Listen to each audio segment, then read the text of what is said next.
How's it going, folks? Today we are going to be learning about the intertidal zone, also known as the littoral zone.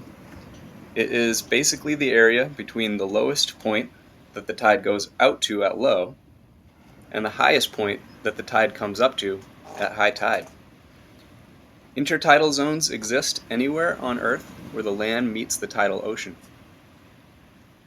In this video, we will be focusing specifically on the intertidal zone in southern Maine on the east coast of North America.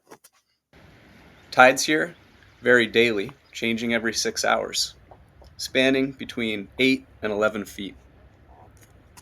This range can increase during spring tides, which occur around the new and full moons. While the intertidal zone includes beaches and marshlands, we will focus on the rocky shore, where the environment is extreme. It is divided up into the low tide zone, the middle tide zone, the high tide zone, and the spray zone, with different species having adapted to these unique environments within. What factors can you think of that would make the rocky intertidal zone here so unique?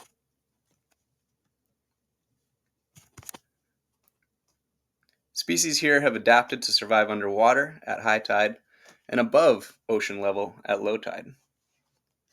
Air temperatures here range from extreme lows, -1 degrees Fahrenheit, for example, in winter, to highs of over 90 degrees Fahrenheit in summer.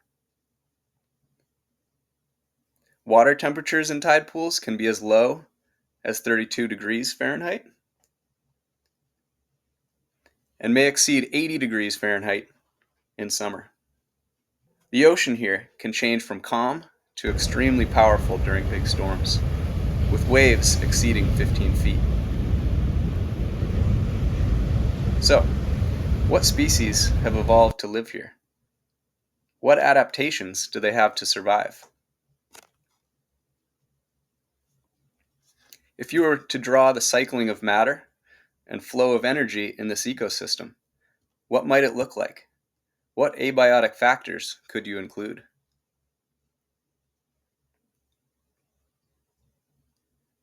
If you go out exploring, it is important to wear good footwear that can get wet. Be careful as you walk and try to step in low spots. Species such as barnacles and mussels can be razor sharp. Turn over rocks in places that are submerged or have flowing water, but always put it back exactly how you found it. Be mindful that the tide can change quickly so that you do not get stranded, and always watch out for waves.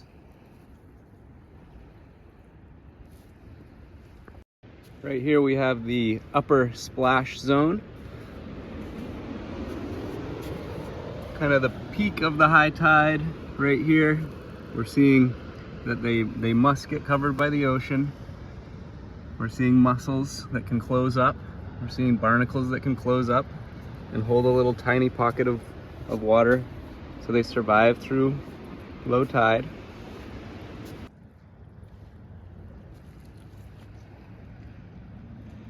See the mid-tide zone, and here we are getting down into the low tide zone. You can see the kelp is marking the lowest tide zone.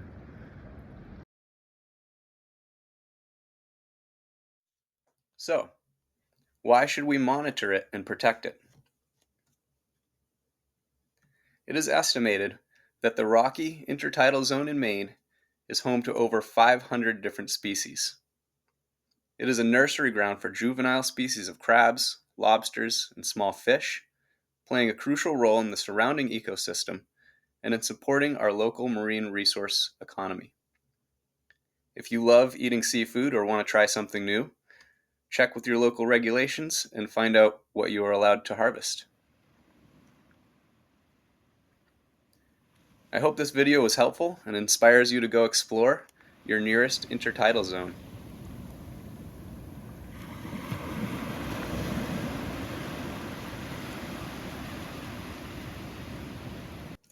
I've included the tally sheets from our quadrat studies taken on June 6 and 7 of 2022. So you can find out more about what species specifically live there.